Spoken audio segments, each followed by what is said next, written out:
or dealers about inputs and what the prices are doing and things like that. And we're seeing prices really going up here in fertilizer. They doubled since last spring. So just numbers I just gathered just recently. One of our consultants got a hold of a dealer to see what the prices are. Right now, nitrogen is about a little over $1 a unit. Phosphorus is about $1.25 if you look at the poly prices. And then potash are about 71 cents. Sulfate of potash, I just got a quote for that, $1,600 a ton for potash. So that's like $1.40 for potash. Chilean nitrate is like $5 a unit right now. So even for the organic producers, they've really, really escalated as well, prices and things like that. So we have to think smarter. We're gonna have to pencil things out much more intensely. And it's a question I ask you right now. How many of you are actively taking soil samples right now? Yeah, Tyler, yeah, absolutely. How old are they? Are they 4 or 5 years old, or how often do you do the samples? We try to rotate, do some every year, every 3 or 4 years. Every 3, that's good. Every 3 or 4 years is probably reasonable. KFOs have to do once every 3 years, right? I got some growers I work with once every 2 years. Not many do every year. That'd be, I think that's a little more too intensive. But that's the first start. Measuring what you have in your soil profile, see what's going on, and then find out what the proper amendments to put on that land is based on that. And watch your trends too as well. Compared to what the samples were before to what they are now is another reason to track it. So if you're not doing it, that's the first thing I get on to this spring, and get on it and see where you're at on these nutrient profiles in your soils and measure that. All right, nitrogen needs. Nitrogen to me is not just I call it almost like it's not just a science, there's an art to it. If you were to ask me how much nitrogen do I need for that crop for that year, you know my answer will be, I don't know. And I'll tell you that why is because the big thing is the weather factor. How much precipitation, how much heat units you're going to get during that season really could dictate how much nitrogen they put in that corn crop. I use models called ADAPT-N, developed from Cornell University, that I like utilizing a lot to say, hey, what is happening in my land based on precipitation, how much, so in other words, if I get 8 inches of rain in the month of June, what's going to happen to my nitrogen as a result of that? If you got water ponding, or you got leaching, or denitrification, you need more N to put on that crop as a result. But if you have a drier year, you could definitely trim that cost back. I think there's was talking to Harold and Dr. Harold Van Ness about it. We're talking about, we think there's like an 80-pound swing from one year to another year based on nitrogen, based on what happens during that season. So that's something to keep in mind. But anyhow, just a rule of thumb to think about, this guy plan. You should have a plan process to look at. And first of all is yield potential. What is the realistic yield potential for that field I'm growing? What have I historical yields? Do you track your yields to measure what kind of tonnage I'm pulling from that field? All right. Then look at your organic matter, where it's at. Organic matter for every point can kick in about 10 to 15 pounds of nitrogen into that crop. So something that has 2% organic matter is about 20 units. All right. Other factors: rotational effect. Something coming from soybeans, or something coming from alfalfa hay. Right, they plowed up until there, whatever, plant that crop. You can count on credits from that to provide for that crop. All right, measure that, see where that's at. Then cover crops. I'm assuming a lot of you grow cover crops, right? Something green, constantly growing on that farm will help contribute to that as well. And we're going to get into more in depth of that here as I go in the program. But the last thing I put on here is synthetic nitrogen.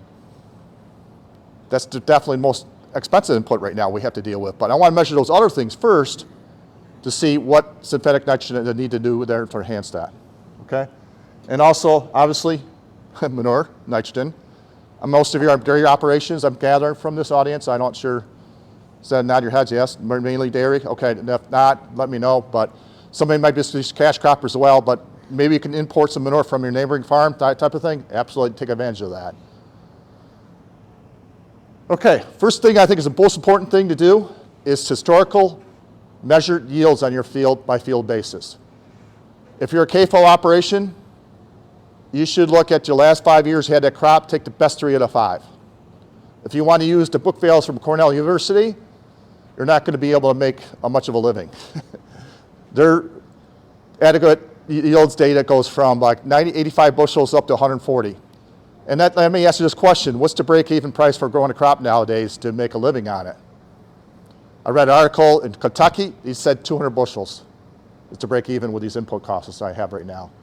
Obviously, land values might be higher down that way than maybe what we have, but there's this article I read that I was like, wow, that's your market. Now, they are in the process of changing that because they're getting more data from farms and stuff like that, and they're going to make some changes, adjustments, some prompting from the consultants. You know, guys, we're farming in the 60s if we continue this process, and that's good to see that they are making those changes. However, if you're a CAFO operation, you're kind of locked with those book values unless you have records to prove that what you're getting on those fields. Huge, huge point I want to make emphasis. But I think that's not bad to do that for all of us.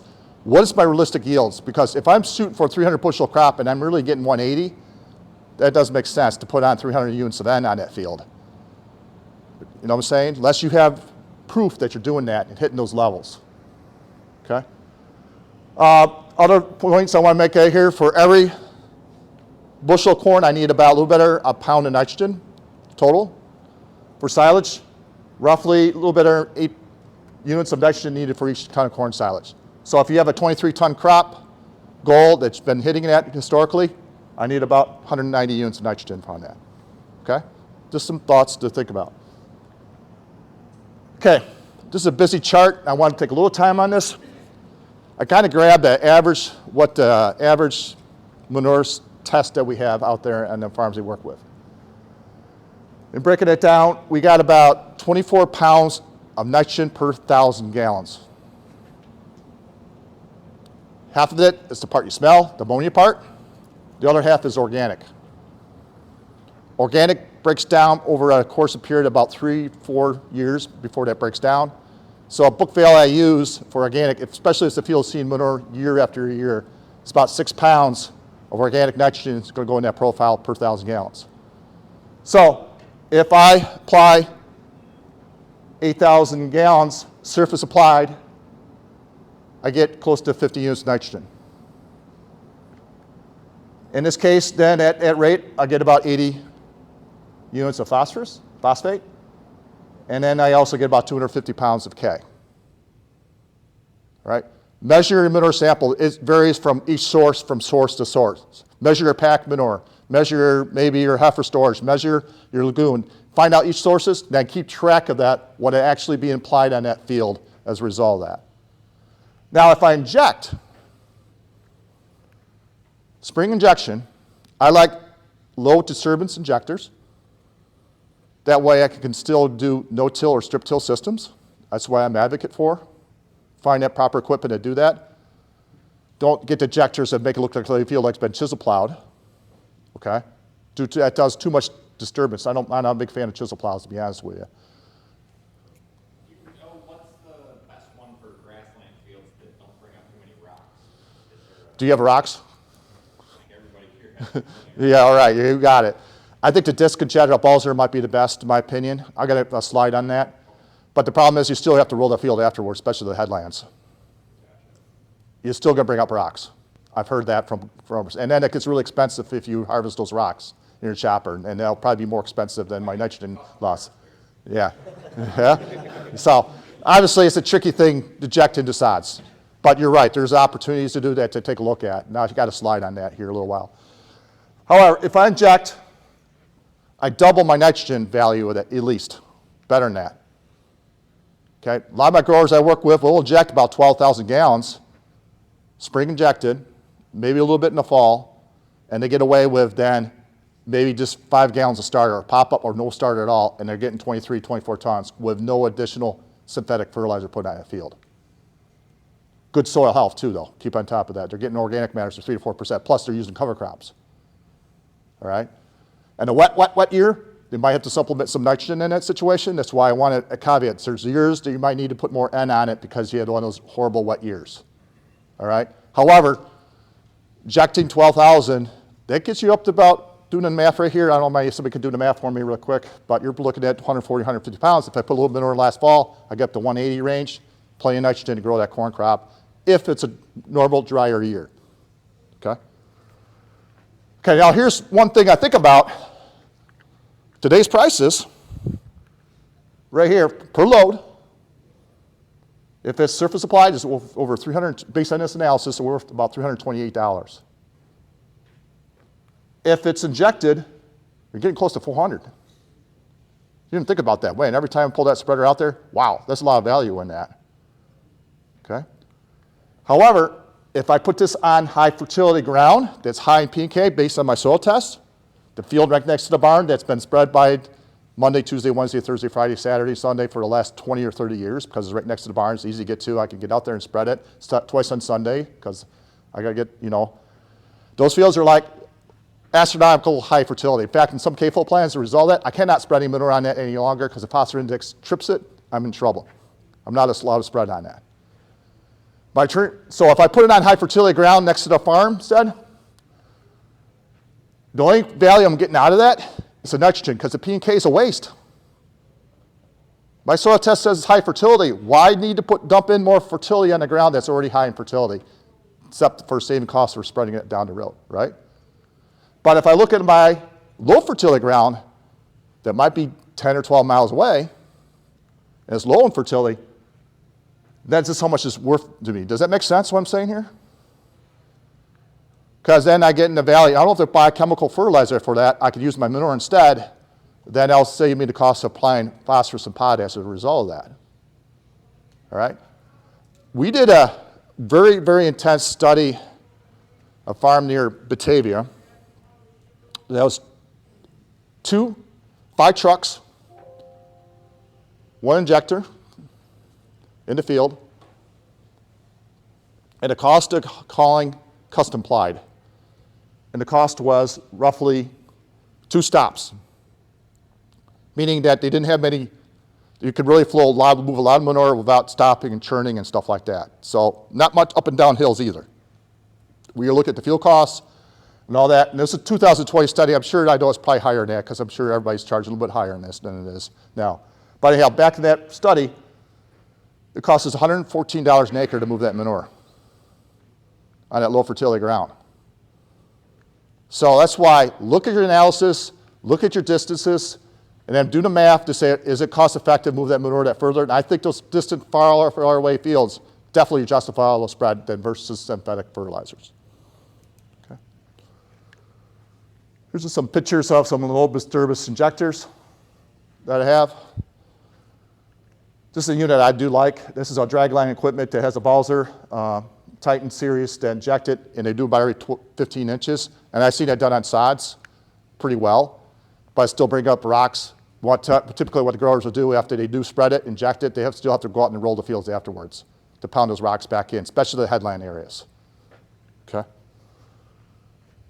Here's a Dietrich injector. I had some guys that actually will use this to, once they put the slots in the ground, they'll plant right over those slots, right over where they spread the manure. And it leaves the fields like a strip tiller pass if it's done in the proper timing with that. And that's worked out pretty well. I have growers that use it. They might have 12 shanks, fold up 12 shanks, they have a 12-row planter, and they'll match up their AB lines and spread right in that zone as a result of it. And it really cheapens their cost of applying fertilizer as a result of that.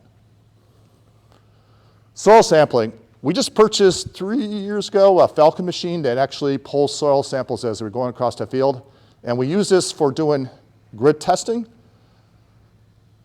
I think taking a soil sample from a 20-acre field, and that's my only sample, is data that's reasonable to work with. The next step, in my opinion, is management zones. Take soil samples according to the soil types. All right? But if you want to go to another level of management that I think is well worth it, especially with precision equipment, is doing actually grid testing. You can use maybe the EC machine or use your manual maps to break out management zones. That works fine. That's better than just taking a sample, 20 or 15 cores from a 20-acre field and call it good. But if you can break it down to management zones, that's reasonable. But the next step, I think, is, my opinion, in the future, is taking grid test. And I have a number of growers that use this tool. And some farmers I work with actually have us do a 2.5-acre size grids. Matches up with their fertilizer equipment and their lime spreader especially. We like to at least do 2 passes wide of a lime spreader to make those grids properly, and then we have a tool to measure those and line them up and take samples as a result of that. And here's a good example. This is an 1-acre grids. I have pH that varies from Look, 5 right here in this corner right here. I got some 5.8s, 5.7s. I have one here at 7.4. Right? 5.2 right here, right next to the 7.8. Right? When I go back to retest it after we put the lime on at 3 to 4 tons the acre on those zones that need it, not the 7.5 or even the 6.8 or whatever, then I went back 3 years later, take another sample from that with a lime application. Amazing how much that pH has gone up as a result of that. It's come to, up to the reagents. And we're trying to get the field more level, get them all more of a neutral pattern. But that's a huge process. I'm encouraging more growers to do that as well. We also could measure the phosphorus, and the darker they are, the higher the fertility. Definitely matches up with the pHs, because the pH, the low pH is going to tie up that phosphorus. The very high pHs will tie up the phosphorus as well. Some growers I have do variable rate phosphorus starter, not many, just a few, a couple do that. But the other ones that they do a big on is measuring the potash levels. That's really easy to apply potash at different levels if your field are not seeing manure. So keep that in mind. For dairy farmer operations, getting applied manure, probably the best value you can get from is find out where your pHs are and then correct them as a result of that. Here's our website that we have. This particular zone, you can look at a zone right here, and that matches up to what that is. I could show that to you if you'd like to take a look at all the farms we have on this system. But find out where everything is at and measure it accordingly. So this is the next level on what I believe is the way to go through the future to really press on nutrients, especially with the precision equipment, things that you can run with guidance systems, things like that, I think is the way to go as we move forward. Okay, any questions on that part before I move on to the cover crops and research trials we are doing? Okay, great. Next thing I want to talk about is that Ben just started last year a cover crop trial that we're working with the American Farmland Trust. The gentleman I'm working with a lot was Aaron Ristoff, and he's the one who wrote this grant and put this grant together, and it's Planting Green. It's a big rage. It's the next step of soil health. We got the no-till, strip-till systems to cover crops. Now people are looking at going to Planting Green. Obviously, if you're harvesting winter forages that we talked about earlier, that's in my opinion, that's a great system as well. But for those that just want to plant cover crops to help build up organic matter, improve the erosion, that's another step to really move forward to as well. And I got this concept meeting with Ray Archuleta. I don't know if anybody's talked to me, Ray Archuleta put together. Really a good speaker. He's really got me more passionate about soil health after hearing him talk about it. And one of the farmers he kind of encouraged me to go see after that meeting, it's a farm down in Pennsylvania, about 4 or 5 hour drive from here. It's on Route 15, is Lucas Criswell. And went down to see Lucas, and his farm, he farms some he's got well-drained flat soils, but then he's got some hill land that's probably got 8 to 10, 12% slopes, similar to what we have down in the southern tier. And Lucas was telling us about, in the middle of the month of June, at his house, next to the strips that he had like an 8-inch storm event that happened within an hour or two. It seems to be we have those storm events that are really intensive the last few years, really, really intense. He said his lawn washed terribly. His grass lawn, he just mowed. It was really short clippings, stuff like that. He went out to his fields because he was concerned, oh my gosh, this is going to really, these strips that he has over the years, he was really scared that it was going to have a lot of erosion issues, stuff like that. He went out to his fields, everything stayed intact. Nothing washed on them.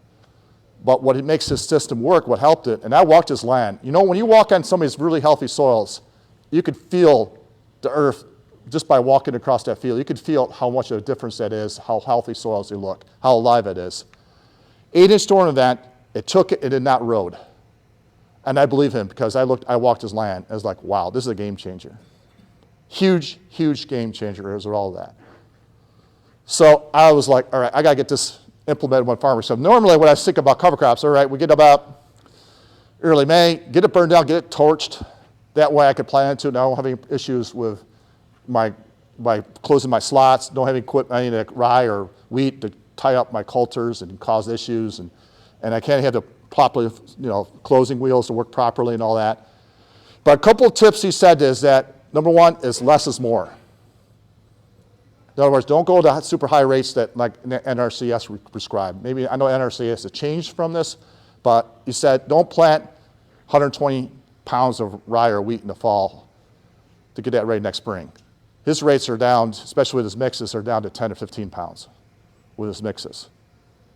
All right? He keeps the rates very, very low. That's one thing that he kind of emphasized, especially in how the mixes that you're using and stuff like that. But less is more. That way you can plant into it, and it works more pretty effectively. So here's a field, similar rain event that Luke just described. Month of June, corn was about 5th or 6th leaf, not quite knee high. One of those stupid storms, 6 inches of rainfall, but an hour or two, I remember it was horrible flooding. There was grocery carts that went into the lake from a nearby place. That's how devastating it was. A lot of erosion, a lot of creeks, things like that were wiped out. There was all that. And this particular field was alfalfa, fall killed, no-tilled it. No tillage done on this field at all. Just planted right into it. It was great weed control. And that eroded horribly. You could see the rocks move down the field as a result of that rain event. And you can see how the fold of the corn looks down here. And ponding that's happened and terrible erosion. We had gully erosion that was like that deep. No tilled. Well-drained field, by the way. It was not poorly drained, well-drained.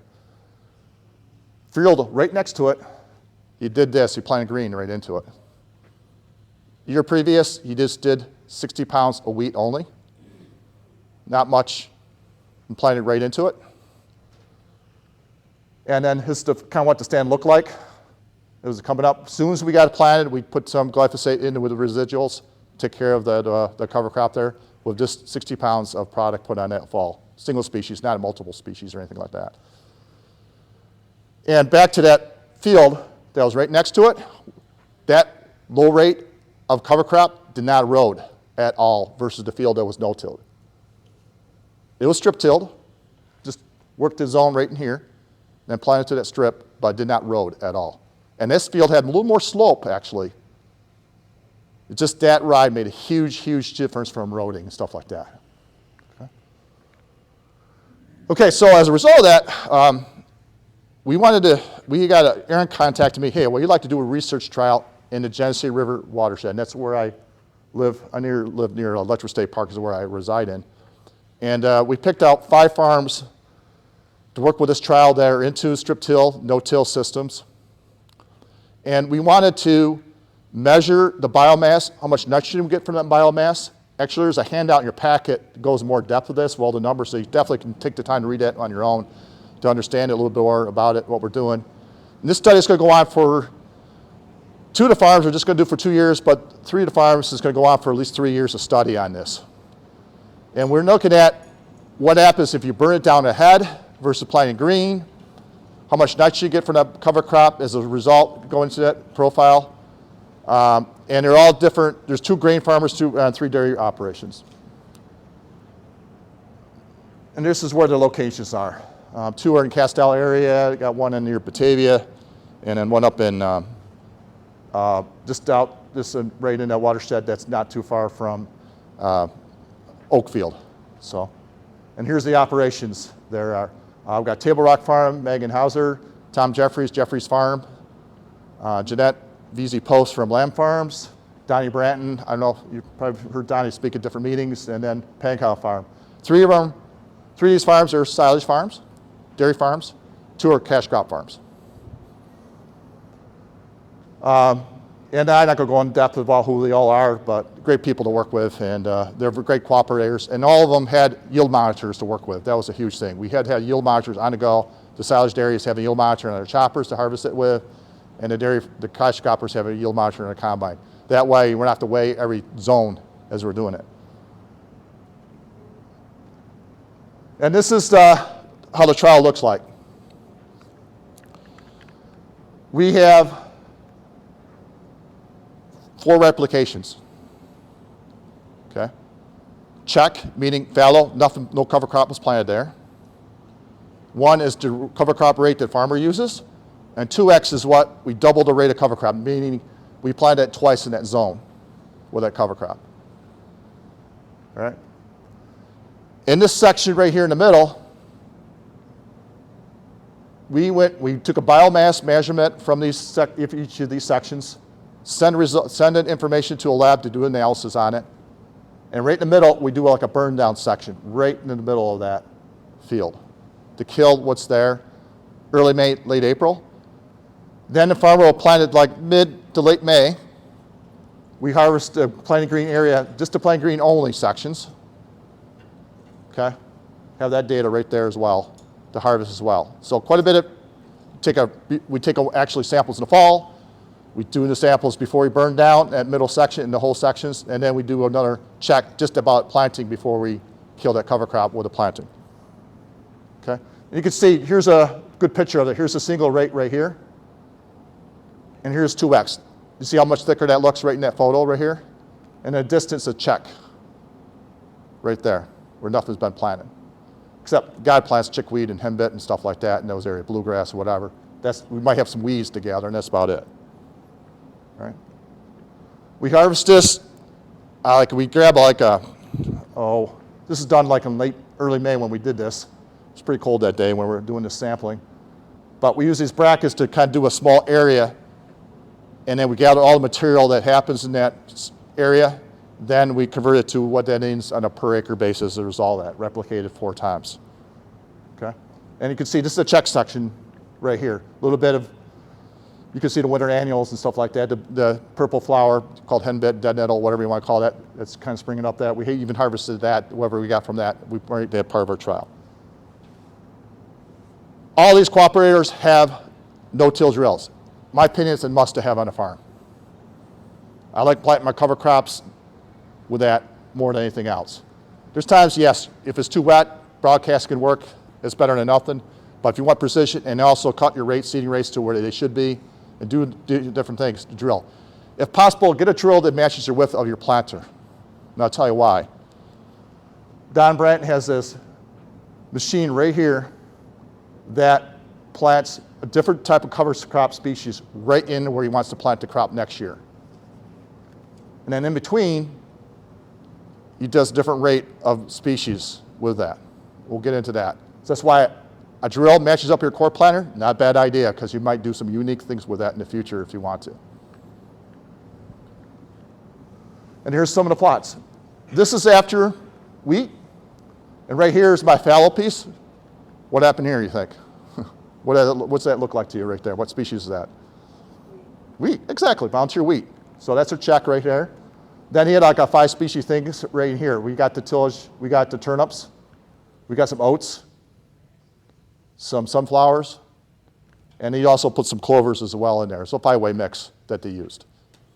All right? So you got a check here, fallow, and then you got another check right here. All right? And obviously when we're doing our trial, we harvest that check here, how much volunteer wheat we have that. We got some biomass measurements from that as well. And then this is after we harvested the first time, like early May, we had it sprayed right in that zone, just some glyphosate right in the middle of that crossways. And then here's Don actually with his strip till, that drill that we were showing earlier. This is what he planted right into here with strip till. And this is turnips that he has in there. And that's not in the row. The in the row is all dead species. That was like some of your brassicas, some peas, things like that don't overwinter. And they were all dead by the time he got in there to plant that by next spring. Tillage radishes was in that zone. Okay? And this is a strip till yield. He's putting some nutrients down with that strip tiller as well. And then obviously goes back in there and plants his crop as a result of that. This is Table Rock Farm in this photo right here. They don't till everything. They do in spring inject their manure. They do fall apply light rate on there, then they go back here and spring inject it. And then you can see right to the left, my left, your left, that's where the check is, where the chickweed was. It's things are not going to be left bared by God. Something's going to grow in that area as a result of that. But here it comes, and he drilled right into that. And he's putting maybe just 5 gallons of infill because we don't put any additional, we inject all the manure, about 12,000 gallons in the spring, and that's the only nutrients we put. It's like 5 gallons that'll pop up. If it's really, really high fertility, we don't put anything down. We just plant it based on our soil test. So.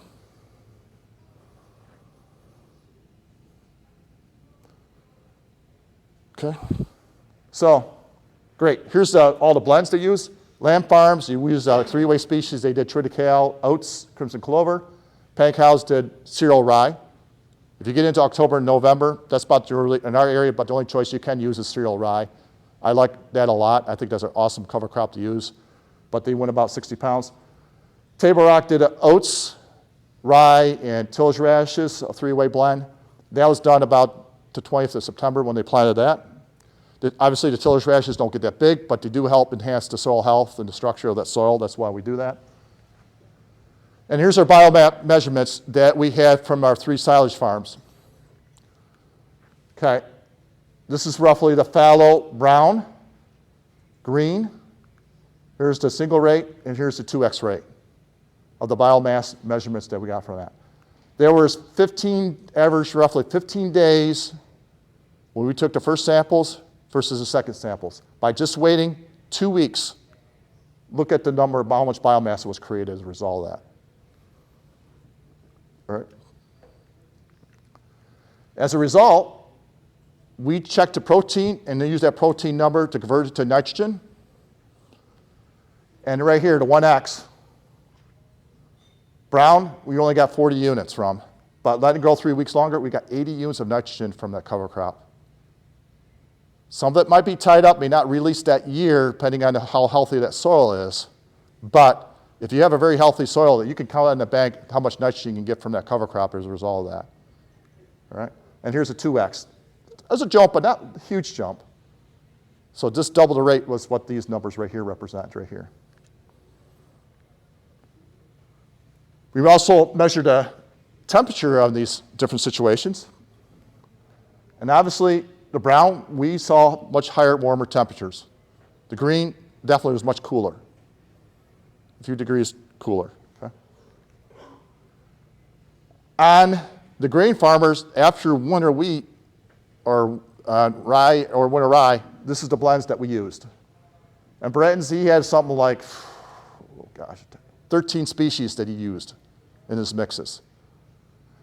Remember I mentioned about the bio that's planted in the zone he'll plant next year? He threw in buckwheat in there. Buckwheat will not overwinter, obviously. They'll die, right?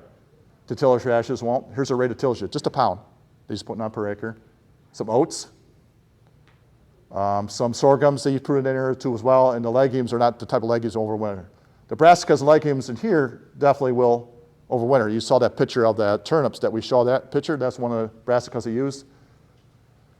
And that's what he does in that situation. So he has 2 different planting systems that he has as he plant across that field. And Jeffrey's have actually a 4-way mix. I call it 5-way because you got wheat in there too as well. The volunteer wheat is in that mix too as well. So I call it 5-way. Here's the moisture. We checked the moisture in each of these zones. Brown, we definitely had more moisture in that ground. The green, much drier. And a wet year, let this work for you. That cover crop will help dry out the soil quicker than bare soil. Huge thing to work with. So if you have a wet year, let those things grow longer. Don't burn them down right away. Let them work. Now, if you have a drier year, and you will get that planted late May, and the forecast looks like we're at dry for a while, you might pull the trigger and get it burned down a bit earlier because it might be too dry. You might have problems with planting as a result of that. So there's an art to this. It's not necessarily to say this is what you do or what you don't do. You got to think about those things a little bit ahead and make those adjustments as the season dictates. Here's the biomass. You can see the winter wheat or winter rye definitely creates some biomass as well, but then you have the cover crop blends mixed in there, and you can see how much, this is from Donnie Branton, how much biomass measurement that we had in the different systems. And that should be in your handout if you want to look at it more in depth. And here's Jeffrey's, 13 days. The fallow, not much difference, but the 1X, and look at the 2X, how much more material biomass we got from that, from the 2X, with green versus brown. It's like 4 tons of dry matter. That's going to really help increase your organic matter levels if you continue to press forward with this and continue to stay on top of it. One thing about these farmers I like about cash croppers they have advantage of, if you want to really improve your soil health by putting that winter grain in that system and put these cover crop blends and they get that about that size of what I'm talking about there, that's huge. that's dividends that you can do for next year's crop is huge, and that'll make your soils much better shape, and it'll turn around that soil health dramatically in a very short period of time by using it winter grain in your rotation, because you can do things like this. Okay, here's some nitrogen credits. Look at this, 2X, 145 units of N. All right, 90 with a single rate. Okay, just a rule of thumb, that's 90 units, but probably half of that will be available for that year for that crop. Just so this 145 is probably like 70 units of N, and you can count on bank to help that crop next year. Versus did earlier, you maybe get 35 to 40 units from that if I sprayed it early May versus mid-May by just waiting just 12 days. Okay. Here's what the field looks like after planting. You can see this actually was rolled, and they planted, and then he planted, and then he sprayed it right after he planted it. Huge thing. As soon as you get it planted, get it burnt down right away. Do not let the cover crop grow when there's a live species there. You're going to have a disaster yield. I've seen that. That's not a good thing to have happen. And now here's a picture that we did with a 1X, and here's the fallow. Did this mid-season. I had my intern, Kelsey, to actually do the population check to see how much plants per acre that is and what stage that crop was. Can you see much visual difference between the two? What do you think? What's going to yield better?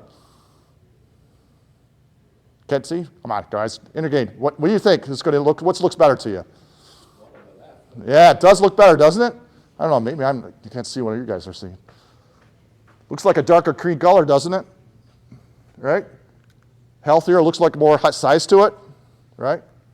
This looks like more skimpier. They got a little more gaps in here. You can definitely see the residue, though. Right? See the residue right there?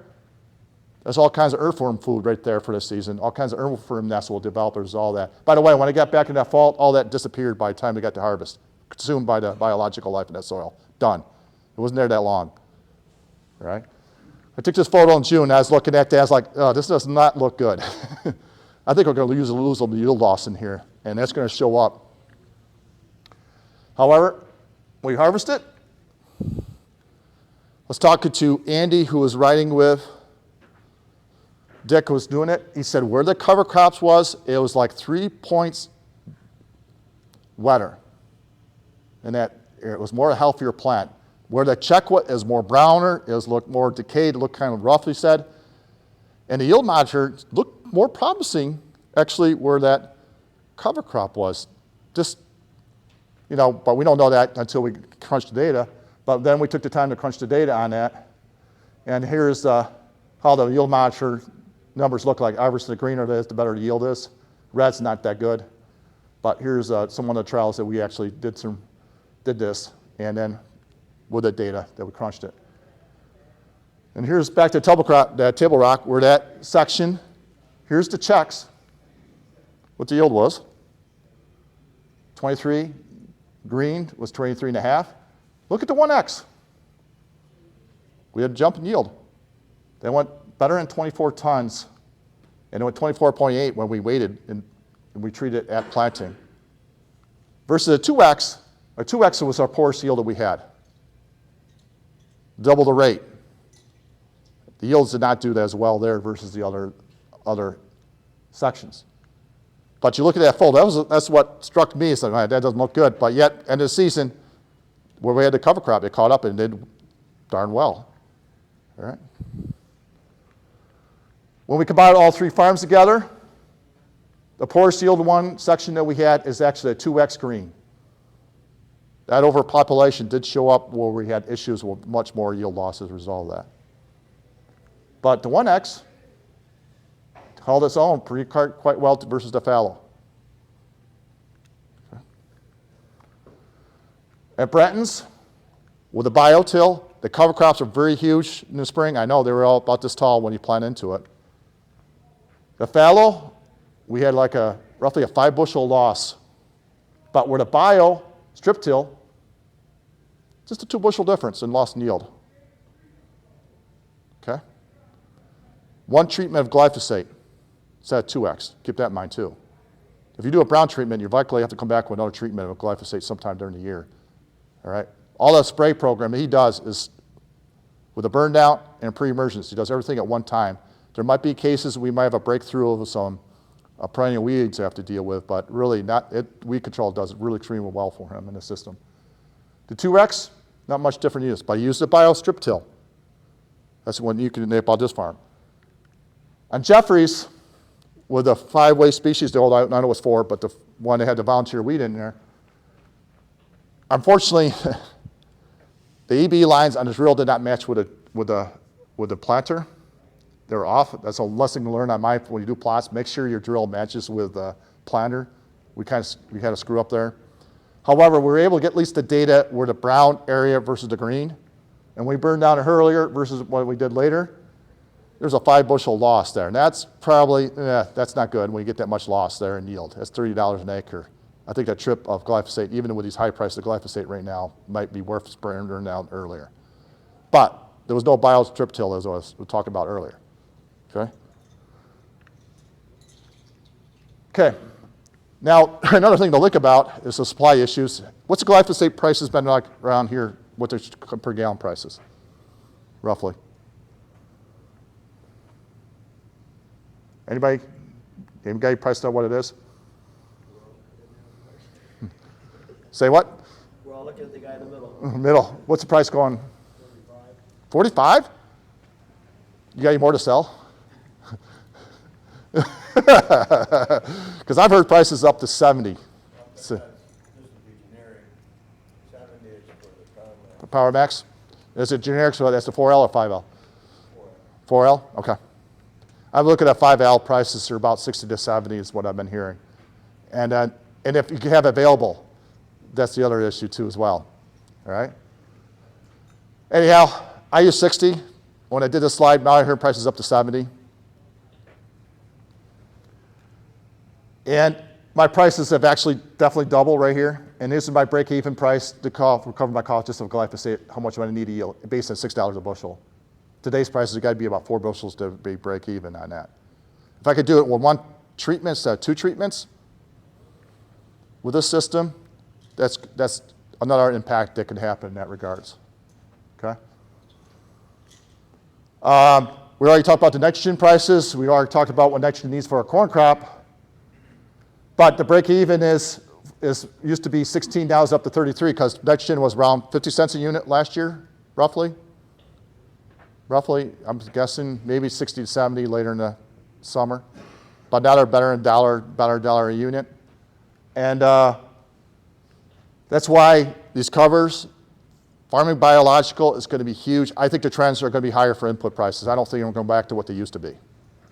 Maybe there might be some drops here and there, but not to the level that we used to when we're thinking potash at $200 a ton. I don't think they're going to happen. I could be wrong, but I really question though those things are going to happen the way the things are and that we're dealing with the inflation that we have, especially how our government likes to print dollars. But that's why we have to we got to get better at what we do. We got to farm smarter. Some of the key points, the seeding rate, really look at that. Using the proper techniques to plant that seed. Obviously, you can definitely increase organic matter, and that'll help create more nitrogen for your farm in the future as you continue to improve your soil health. I've seen soils go from 1% up to 3 to 4, 5, if the guys stay at it. And it takes a while. It will take years to get that, but that's what we're trying, long term, that's what we're trying to do, is build that soil health to another level. Definitely will dry out the soil. That could work well for you, and some years it might not. You might get burned with that, so keep that in mind what I could do. Potentially, we might be able to get away with 1 herbicide application. You're creating a mulch. That's what I love about this. You're creating a mulch that if it does get drier in that summer, that will help retain moisture when those rain events happen, and also increase your water infiltration to keep it from eroding and washing off. I'm a big fan of this bio-strip till. I think that's something we need to look at, especially if you can match your drill with your planting equipment. The challenges, obviously, is that if I'm depending on custom people to do spray planting green right after I get it planted, and I'm depending on a custom applicator to do that, I've gotten burned with that. Where the guy, we call him up, and he doesn't get there to 10 days later, and that crop is starting to come up in that. What happens to your yield then as a result of that? We got a live cover crop, growing, canopying over that crop, bad losses. I'm talking 30 or 40 bushel losses as a result of that if you're not careful. So It might be cases that if I'm dependent on custom people, I know you might like to get there for a while, get it called in early, even before you got it planted yet. Get it taken care of because you don't want to get burned with this. If you have your own applicator, you got the management, and you can stay on top of it, that's one thing. But I just want to understand that if you're not on top of this and making this work, you can have issues with that, right? And then there could be a carbon tie-up too as well. It could actually, especially we're getting into it and you got a lot of things that are headed out. Carbon can be tied up and you might lose some nitrogen because it takes a while for that carbon to break down by the microbiology life to come available. So, but with that, I'm done. A lot of people went into to help develop this, including the EPA. I think it's kind of funny. EPA actually the grant came from the EPA to do this study because they're big on protecting our Great Lakes. You know, protect that water quality, and I know that's all our farmers want to do that too as well. We got to take care of the land so that future generations are going to be able to do well with our land resource to help the next generation, and that's what we're all for. And I love to see the changes that happen in agriculture. It makes agriculture so much fun to work with when you see farmers really pursuing how to get better at dealing with soil health. So with that, Rod, I'm pretty much done unless any questions or...